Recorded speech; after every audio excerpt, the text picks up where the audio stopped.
Looking at the title, it should come as no surprise that this video lecture series will cover the skull. We're going to be identifying some of the bones within the skull and also some of the functions that this allows us to have. So specifically the skull, what does it do? Well, some of its functions is protection. It protects the brain in particular. It also acts as an entrance for the respiratory system and also the digestive system.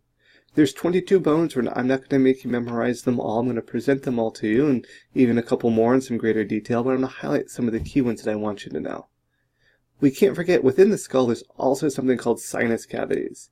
The goal of these is to decrease the weight of the skull, and they're also lined with mucous membranes, and they protect the entrance to the respiratory system. So we cover the respiratory system, it comes back a little bit to the sinuses, and the entrance point here is in the skull. So there's two sets of bones. We have our cranium and our facial bones, and the bones are joined by what's called sutures. And we kind of see them here as we're rotating around. Only the mandible is attached by a freely movable joint. Remember, the mandible is this portion right here. This is our mandible, highlighted in green in this image here. And the skull bones here of the cranium are kind of sutured or stitched away, think about it, together here. So of the cranial bones, just highlight a couple here. Our occipital, our temporal, our parental, frontal, and sphenoid bone. So we have these different bone regions that we should be able to identify these. Now this is one orientation of the skull. As you'll see in other slides and images, these same bones may appear, but we may have a different view of the skull. So it's important to be able to identify these bones based on different orientations of the skull. Here's the 14 facial bones. Now you may count these up initially, and the same thing goes for here. Say, wait, there's not 8 listed here, there's not 14 listed here. Well, remember there's actually 2 of them. For example, there's 2 nasal bones. We're just going to look at these 2 I want you to be able to identify right here. The mandible, as I mentioned, which is kind of the lower jaw, and the maxilla. There's 2 of them on the left and right side, but I want you to know this is the maxilla bones, and this is the mandible. Being able to distinguish the difference between these is important. Inferior view of the skull. So if we remember back from some of our anatomical positions, inferior view, we're looking kind of from the bottom up. And we see that evident here with the maxilla here. Here's our temporal bone where it's located, and here's our occipital bone here from the inferior view. So there's a lot of other bones I'm not going to get into, but we're kind of keeping track of these 2 in particular from a different viewpoint that we have. And yet here's another viewpoint, superior view. This is from kind of the top looking straight down. The frontal bone here, the temporal bone, the parental bone, and the occipital bone, again, from the superior view.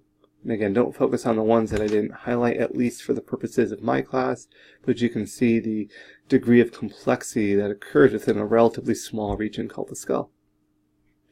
Paranasal sinuses, these are hollow portions of bone surrounding the nasal cavity. You can see where they're located. You may have sinus pressure, and that's usually because of the sinuses that are located right within the front of your skull there. For my purposes, I'm not going to make you learn all the different sinuses by name. It can make sense that the frontal is kind of near the frontal bone, the maxillary sinuses where that maxillary bone is, so you can see that those names do interrelate. The functions of these sinus cavities are to lighten the skull, and they also give resonance and amplification to voice.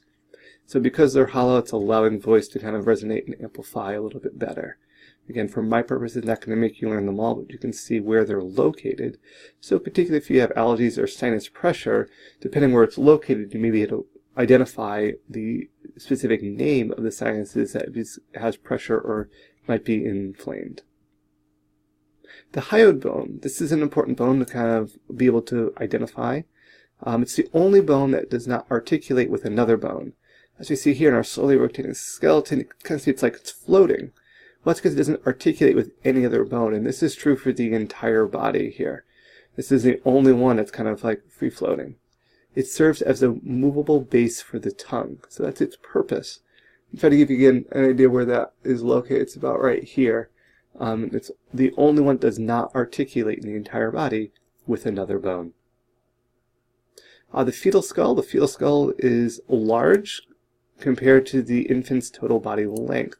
So kind of seeing this image here in the embryo at 7 weeks after conception, there's kind of a disproportionality here. The fetal skull is large in relation to the rest of the body length. So this is one thing that's a little bit different. So at that fetal level, you're having that change or that disproportionality of the skull being slightly larger in proportion to the rest of the body. Now, as this individual continues to grow and develop, it becomes more proportional, but initially at the fetal stage, the skull is actually disproportionate to the body length. Lastly, remember from one of the previous lectures, talked about fontanelles. These are those fibrous membranes connecting the cranial bones. They allow the brain to grow, and they convert to bone within 24 months after birth. These are the soft spots on the baby's head. You can see a graph here of the percentage of infants with open fontanelles over time. Our massive decrease from 3 months old to 24 months old or 2 years old, and we can see that duration, that mean time for closure of the anterior fontanelle. So after about 2 years, in most cases, there's always one case here, in most cases by 2 years after birth, 24 months, these fontanelles have closed up and have become ossified.